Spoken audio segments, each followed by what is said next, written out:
Guten Tag, გამოჯობოთ მეგობრებო. ყველას მოკითხვა ბედნიერება, სიხარული და კარგი განწყობა. ჩვენ ვიმყოფებით ახლა გერმანიაში, კერძოდ მიუნხენში. ვინც მიუნხენის აეროპორტშია ნამყოფი, არ ვიცი ახლა სხვა როგორ, მაგრამ აი სულ ვიბნევი. გადავწყვიტე გამოსვლა და აქ რამდენიმე ტერმინალია. მე პასპორტი უნდა გაატარო სადღაც იმაში, კომპიუტერი იმაში. აი ერთ სიტყვით ვერადევერ გამოვედი რა, რომ ქალაქში გავიდე და ცოტა ამ სიტუაციებში ვარ ახლა. Letzter und dringender Einsteigeraufruf für Passagiere Mühlstein und ერთ სიტყვით ვეძებთ გასასვლელს და ნუ ჩვენ ჩვეულებრივად აი border control აგერ არა, გასასვლელი აგერ. არ ვიცი, აი ფრანკფურტის აეროპორტის დიდია, მაგრამ აი მიუნხენის აეროპორტმა ისე ამირია ტვინი, მაგრამ არ ვაუშე ახლა გავა. ახლა გაველი ამ კონტროლს აქა და იმედია გამიშვებე. სილის ვიპოვე გასასვლელი. ახლა დავლაგდებით და მე მოგიყვებით ყველაფერს. თავი ამირიეს რა. ესე იგი, ისეთი შემოწმება, ისეთი ყველა ანაბეჭდებით, იმეებით, მეთქი 10 საათით მინდა გავიდე. 10 საათით არა, 10 საათი უნდა დავჭე აეროპორტში, მაგრამ ერთი 6 საათი მაქვს რომ ქალაქში გავიარო და იმდენი შემოწმებებია. აი, კითხვა ისმის, ხო? ახლა ჩვენ მე ქალაქში გავართ, ახლა მიუნხენში და ნახავთ.ენი ხალხია შემოსული და მიუნხენი, მე ამაზე მეც ვიტყვი რომ 35% არის მკვიდრი მოსახლეობა. დანარჩენი არის სულ შემოსულები. ესე იგი, ისმის კითხვა, ეს შემოსული ხალხი ინდოეთიდან, აზიიდან გადატენილია მთელი მიუნხენი, ამას მე ქალაქში ვნახავთ. და ეტყობა მთავრობა სპეციალურად აკეთებს, თორემ იმდენი შემოწმება გამიკეთეს ახლა ხელის ანაბეჭდები, სად მიდიხარ, როგორ მიდიხარ. ჩიტი ვერ გაფრინდება. უბრალოდ ვერ შემოფრინდება აქა მთავრობის გარეშე და ნუ ამ თემაზე ალბათ მე ვიტყვით. იმიტომ რომ ეტყობა ეს სპეციალურად პროგრამაა, იმიტომ რომ მე ადრეც ეს იმიგრაცია რო არის ქალაქში და საერთოდ ევროპაში, მე ადრე თეთრზე მუშაობდი და გერმანელი დამიჯდეთ მახსოვს და ვეუბნებოდი მეთქე გერმანელები რა შვებით კაცო ამდენ ხალხს რო უშვებთ ამ რბილი ლიბერალური პოლიტიკა რო გახდება იმიგრაციის შესახებად არა პრობლემა არა ეს მუშახელი ხო ჭირდებაო აქედან გამომდინარე კი უნდათ გერმანელებს ინტეგრაცია გაუკეთონ ამ შემოსულ ხალხს მაგრამ ცდილობენ არ გამოსდეთ ნუ ამაზე მე ჩვენ უკვე მე უბრალოდ კი რამეს ვინმეს იმას კი არ ვიძახი ან ცუდია თუ კარგი მე გეტყვი მე ჩვენებურად ყოველთვის ვაჩვენებთ იმას რაც არის და აბა ნახოთ აბა რა ხდება ქალაქში ნუ პირველ ყოვლისა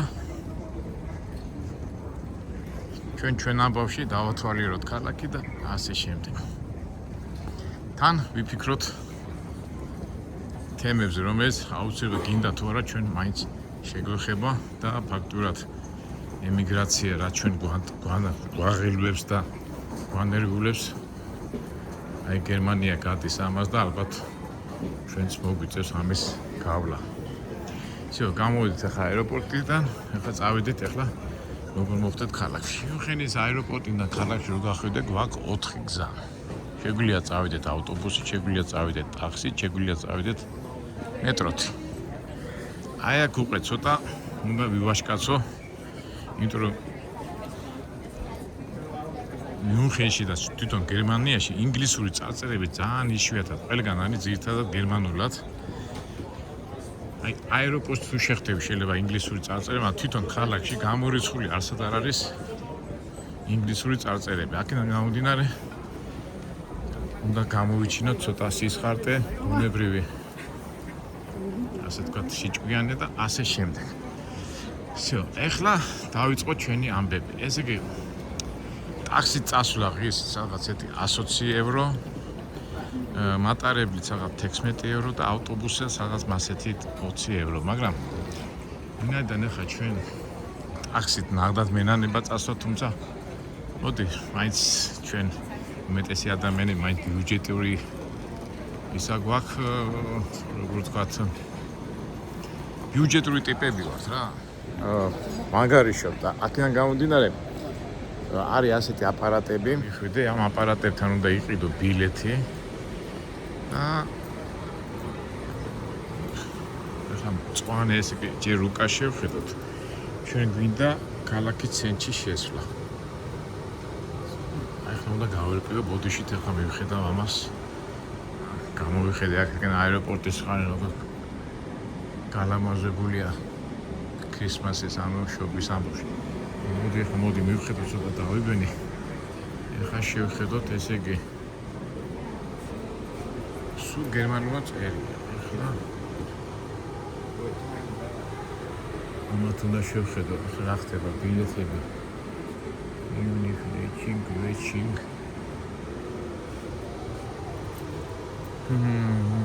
და. ამ ჩემ წვალებას არ გაჩვენებთ, ახლა ცოტა ვიტრიალებ ამიმას და მე გავარკო და მედია ბილეთს არ ვარ. ჩვენ თავარია სიმშვიდე შევინარჩუნეთ, არა? ვიტრიალებ და ვერაფერი ვერ გავიგე. არა და ახლა ამათ უყურებ რას აკეთებენ. თუ ვერ გავუგე ვერაფერი მომიწევს ტაქსი წასვლა. როგორია ხა 120 ევროს გადახდა. მე რამხელა ძაღლია ეს ამოწმებენ ეს. ახლა როგორი კონტროლია. ახლა ძაღლით ამოწმებენ ნარკოტიკებით თუ რაღაცა გადააქვს. ამათაც გაუჭირდათ ხედავ აღება ბილეთის. ყურადღებით ვაკვირდები. ახლა ესე გოგო მოვიდა.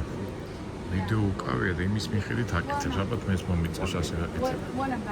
მან შეიძლება მამკაც ვთხოვო და გამაკეთებინოს. Thank you very much. ეს კაცი დამეხმარა, მე გადაგიღებ, მე არაო.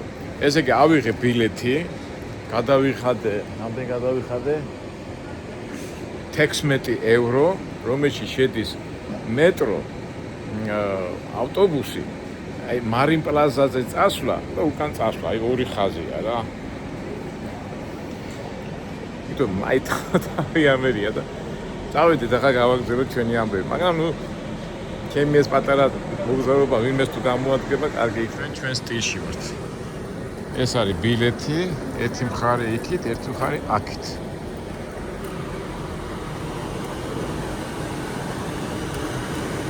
მე რაში ცივია ხა ქუდი დავიხურო თორე. მინდა ეხა ჩემ თავს უნდა ჩემ -2 გრადუსია.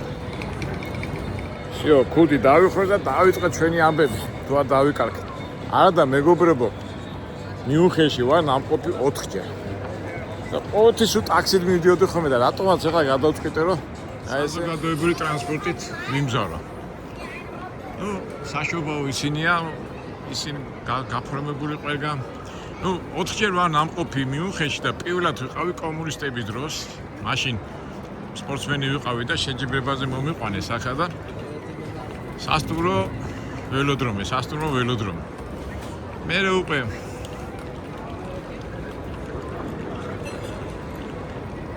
სადღაც უკვე საერთაშორისო დაინგრა მაშინაც მოხდი რაღაც 1 საათით ვიყავი, მე 2010 წელს ვიყავი ჩემი მეუღლესთან ერთად და 2017-ში ვიყავი და სულ ტაქსი დავდიოდი მე და ამიტომ ცოტა არაო, всё, წავედი. ახლა მეუნებია მატარებელი წავიდე თუ მარინ პლაზე არის ერთ-ერთი ცენტრალური მოედანი, სადაც ვინც მიუნხენში მოდის, აუცილებლად იქ მიდის ხოლმე. ახლა ჩვენ რა გვინდა? აი უბრალოდ რა ქვია იმას, ინგლისურად არ წერია, ყველაფერი წერია გერმანულად. ესე იგი ჩვენ გვინდა მწვანე უნდა იყოს, მაგრამ ავტობუსი წავიდეთ თუ მეტროთი რომ მეჯობია, ნუ. კაი, წავიდეთ მეტროთი, და ტრეინით.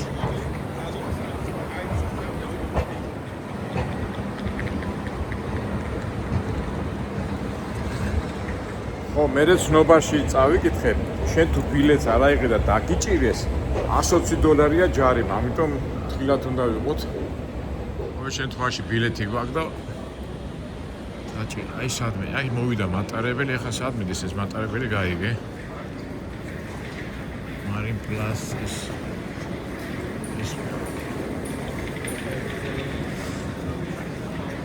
არა, ვიღაცას უნდა ვკითხო თორე.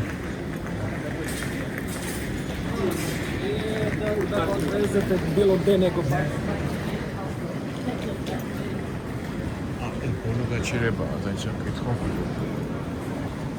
აგერ ყოფილა, ეხლა იმ ხარს ვკითხე და გერმანულად უთხრა და აგერ ყოფილა თელი ისა. ჩვენ გვინდა მარინპლაზ და მუნich აეროპორტ. ამ ხარს ვკითხე და რაღაცა მითხრა გერმანულად და მე ვთქვი მარინპლაზიო და ხო იქ წავალთ. აგერ არის რუკა, აქ შევხედა მას თუ გერმანულად წერია ეს ხელი რა. აქითაც რაღაც მე ვიპოვე 1 2 3 4 5 6 7 მე-7 გაჩერებაზე იქნება მარინპლაზა, სადაც ჩვენ მივდივართ. გადავიღოთ ყველაფერი ჩვენ ახლა ნატურალურად ყველაფერზე ახლა როგორი მატარებელია. სიწყნარი სიმშვიდე, ახლა კვირაა და დასვენებით დღე ალბათ სავარაუდოდ. Ну, ყოველ შემთხვევაში ვიცით რომ მე-7 გაჩერება მარინპლაზაა. თუ ბოლოს და ბოლოს იქ ავწდით, ფეხით გავართ რა. აი აქ მარინპლაზა. ესე იგი სადავართ ახლა ჩვენ. ყველაფერს ნატურაში ვაკეთებთ, ესე იგი აგირავად 1, არა აგირავად 1 2 3 4 5 6 7 მე-7 გაჩერება მაქვს. აქედან აეროპორტი არ წერია სადავართ ოსტამბულსов.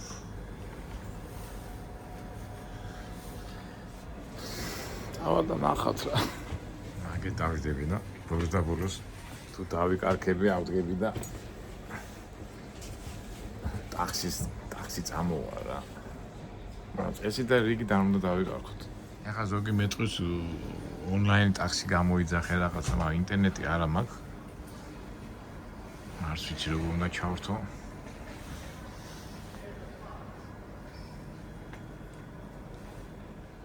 მივყვებით ბუნებრივად ყველაფერს. ეხლა მაგალითად ჩვენ შეგვიძლია როგორიც ახალგაზრდა გოგოს ტელეფონი ეკავა და იმის მიხედვით ინსტრუქციებს მივყვებოდა. მინდა მე ცოტა არ ვიცი ზარმაცობ თუ აზარმაცობ, მაგრამ ეთქვა არ მინდა ამის გამოყენება, ბოზ მაგას გამოვიყენეთ რა. მაგრამ იმას ვინც ქონდა კაცო რა ქვია, ინტერნეტი. მე ხო არა მაქვს ინტერნეტი. აზრი არა, ისე ჩვენი იმით ძველებურად მუშურგლეხურად ვიაროთ. აი გამოვედით. ეს ევროპული მატარებლები რა მაგარია, ჩვენთან რო ხმაური აქვს სულ. რომ მე მხარე ავიღო, აქითა მხარე თუ აქითა მხარე, მოდი აქითა მხარე დავიდებით რომ დავათვალიერებთ ალბათ.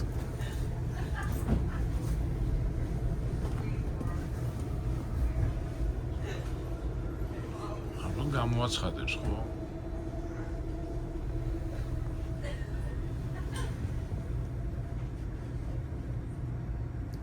Ausgang, Buscher Park. Am სადგურს ქვია Buscher Park. აქ არის Buscher Park-ი.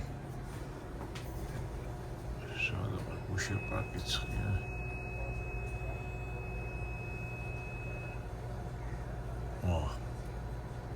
აქ ნაიმი წერია და პირველი გაჩერება Buscher Park-ია. რა ვიცი. სხვაგან მორმიჩი.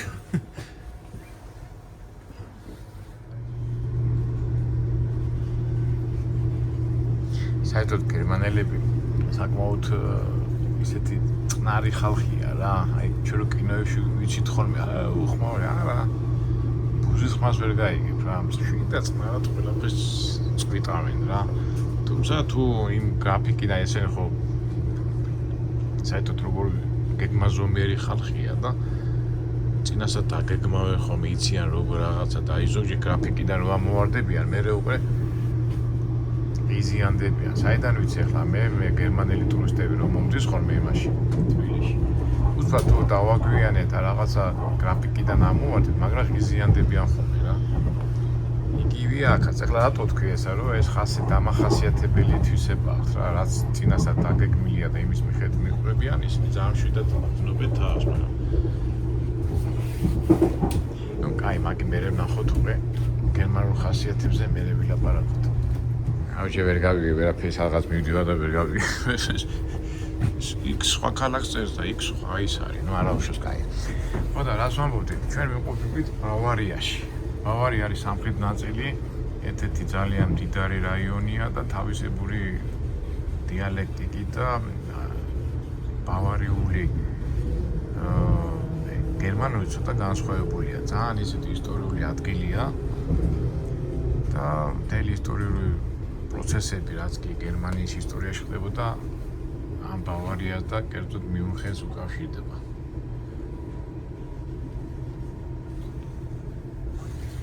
საქმე იმაშია, რომ მარტო მე არა ვარ ასე დაბნეული. ახლა ვაკვირდები სხვები ძალიან დაბნეულებადია.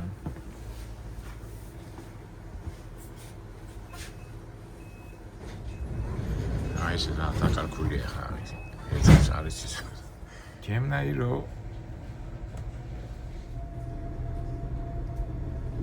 ნუ რა ვიცი ჩვენ მიუნხენის შესახებ პირველ რიგში გვახსენდება მიუნხენის ბავარია ფეხბურთის გუნდი მერე BMW-ს ქარხანა და დიდი მუზეუმი ცენტრალური მანდარი და მარის ბრატ აი ნახოთ ახლა ამ 5 საათში როგორ მოვასწრებთ ჯერ გამოვიდეთ ამ მდგომარეობიდან და მერე ამას ყველაფერს გზაში ვიყავ ყველაფერს შეძლებს დაგვარად მოგებებით ბუნებრივად და ნატურაში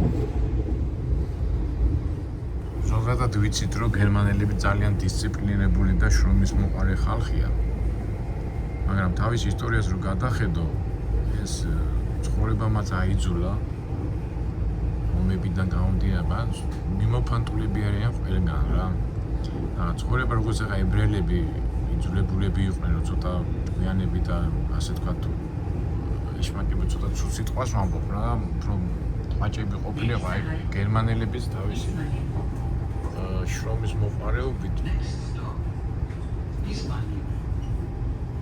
თავისი შრომის მოყარეობით ცდილობდნენ გამოსულიყვნენ მდგომარეობიდან თუმცა მიუხედავად ამისა იძულებულები იყვნენ წასულიყვნენ სხვადასხვა თემსოფლიოში არიან მოდებულები და ჩვენთანაც გახსოვთ ხა ყოფილი ბონისის რაიონში გერმანელების აშენებულია ფაქტურად და ეკატერინე რო იყო რუსეთის იმპერატორი მან დაასახლა საქართველოში და არა მარტო საქართველოში არამედ რუსეთის სხვადასხვა ადგილებში ლათინურ ამერიკაში თვითონ ამერიკაში ჩრდილოეთ ამერიკაში და ყველგან არიან მოდებულები რა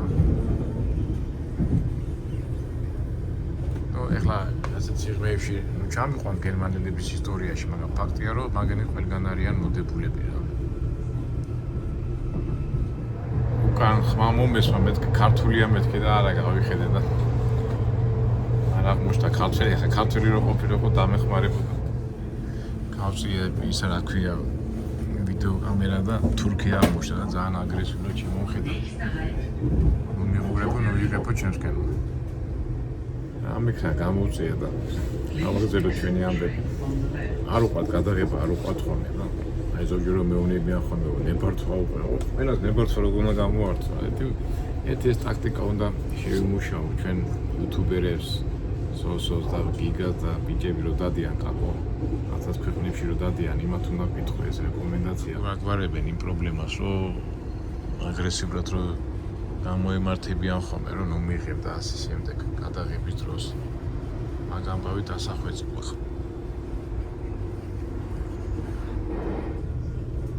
მაგრამ რახა თურქებზე წამოიწყეს საუბარი გამახსენდა რა, აი ეხლა ხო ემიგრაციის პრობლემებია თემსოფლიოში და განსაკუთრებით ევროპულ ქვეყნებში და გერმანიაში როდის დაიწყო ეს პრობლემა არ დაიწყო როგორ მოხდა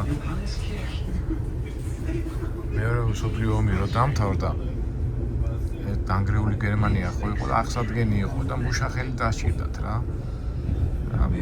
თურქეთიდან წამოიყვანეს ბევრი მუშახელი და იქ იმის შემდეგ ეს მეორე მსოფლიო ომი თურქები მოდიან ახლა იმათ ზოგი გაჩერდა დასახდა და შვილების სამომავლობა და ასე შემდეგ აი ჩვენ რომ ამბობთ ხოლმე ახლა აი ეს არაბული პროექტი რო უნდათ და აშენება რომ უნდათ. პირდაპირ თქვას, რომ 30,000-40,000 მუშახელი უნდა მოიყვანოთ. რომ აშენონ, ახლა სადაყო ჩვენ ყველა საქართველოს შენებელი კატისა გადაწყვიტავს ააშენოს, უნდა მოიყვანოს ეს მუშახელი, მოიყვანოს იმ ინდუსებს, აზიელებს და როგორ ფიქრობთ 30,000-დან რამდენი დარჩება? 30,000 უკან წავა? არ წავა, ზოგი ზოს მოიყვანს, ზოგი ისა და აი როგორც ახლა რატო თქვი ეს თურქეთის ამბავი და გერმანიის ამბავი დაიწყო ახაც გერმანიის აღსადგენად ხო რა როგორ საქმეს აკეთებდნენ მაგრამ დღემდე ახლა პარადოქსია რომ ახლა ასე თუ ისე გერმანია მაინც საწარმოო და წარმატებული ქვეყანაა და წარმოებებით სავსე იყო გერმანია, მაგრამ მუშახელი აყდა და მუშახელის შესავსებად ყოველთვის სჭირდებათ მუშახელი რა და იმ დღემდე აი მოყავდა აი მაგ კუთხიდან უდგება გერმანიის მთავრობა და საერთოდ ეს გლობალური მთავრობები ამ ეკონომიურ პრობლემებს რა.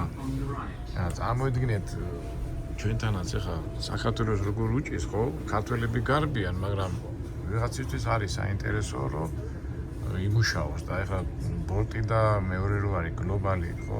ქართველები არ მუშაობენ, მუშაობენ ინდუსები და ბანგლადეშელები და პაკისტანელები, იმათთვის ძალიან კარგია. აი რაღაც პარალელია გერმანიასა და ჩვენ შორის აი ამის გავლება მინდა რა. ბოლტის და ვოლტის იმას ხო ჭირდებათ მუშახელი და იმასაც აკეთებდნენ, იმიტომაც გახსნეს ჩვენმა მეჯანოაშვილმა მთავრობამ საზღვრები 17 ქვეყანას გაუხსნეს, ხო ღარიბ ქვეყნებს, იმიტომ მუშახელის და ეკონომიკური პრობლემები უნდა გადაიჭრა. სულთა პრაგმატული აზრიდან გამომდინარე და რაც ახლა გერმანიაში ხდება და იგივე მოხდება მე და ჩვენთანაც და ეხლაც რომ მივდივართ ახლა მიუნხენში თავიდანვე რომ ცნობაში რო შეხვიდეს მაგას ამბობენ რომ 35% არის მარტო გერმანელები და დანარჩენი სულ უცხო ჯიშის ხალხი ცხოვრობს. ეხლა კიდევ უკრაინა მიაწვა და ასე შემდეგ რა. საწყობები და საწარმოადგილებია.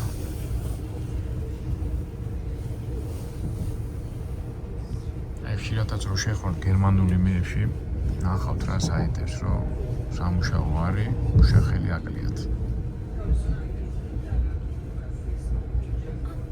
და ყველა მთავრობა არ ჩამოექცეს მთავრობა და ეს პრობლემები არ ჩამოექცეს, იძულებულებია მასე გააკეთოს. აი ესე ხსნიან ეს ეკონომისტები ამ ემიგრანტების შემოყვანას.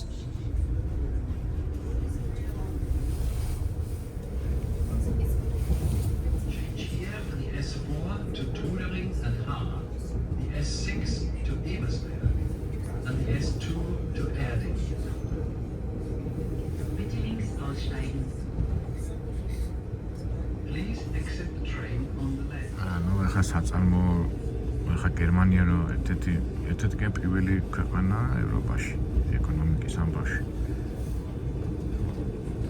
როგორც ვიცი 80 მილიონი თუ 90 მილიონი ადამიანი ცხოვრობს.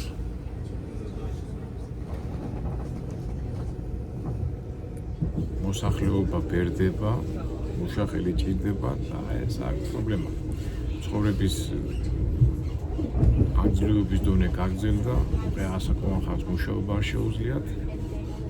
მინდა შეასრულოს ეს ისევ ჩამოსულმა ემიგრანტებმა.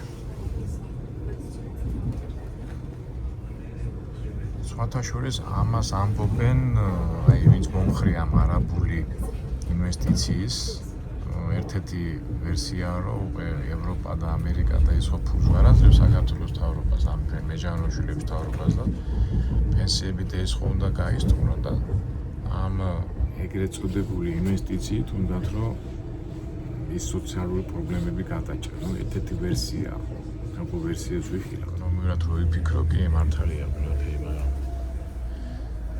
ჩვენ სავით კი იმს დემოგრაფიული მას რას უშვებ.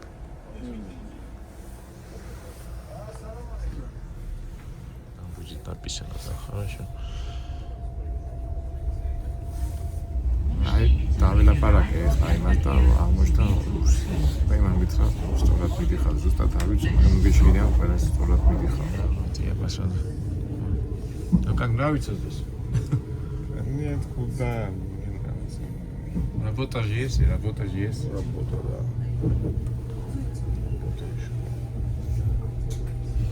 Сейчас уже центр начинается здесь, да? Центр. Ну уже да. Уже вот это вот центральный вокзал. Ай, მოვიდა მარინპლაზა, აი შეიძლება. აქედან გასასვლელი. ეხლა მეგობრებო რა მოხდა? ესე იგი ჩემ წინ რო იჯდა, მე ხო ლაპარაკობდი ქართულად და ვა, რუსი იყო რა, უკრაინელი, ოდესელი. რომელიც წამოვიდა აქა და აქ მუშაობდნენ და მე ვთხარი მეთქი გადაგიღებ მეთქე და არო ძალიან გთხოვ გამოქცეული ვარ მომსავარო გამოქცეული და აქ ვარ და რაღაცები მომიყვა აქაური სიტუაციები და მაგამით ხარ აქ არის მარინ პლაზაო და ნუ ჩვენ რასაც ვამბობდით ეს მუშაობა მიგრაცია ეს ყველაფერი მომიყვა აქაური სიტუაციები ნუ ზოგადად ჩემ წინა ეჯი გავიდა გასასვლელი სადაა დავიწყო ქალაქში გავიდე where is exit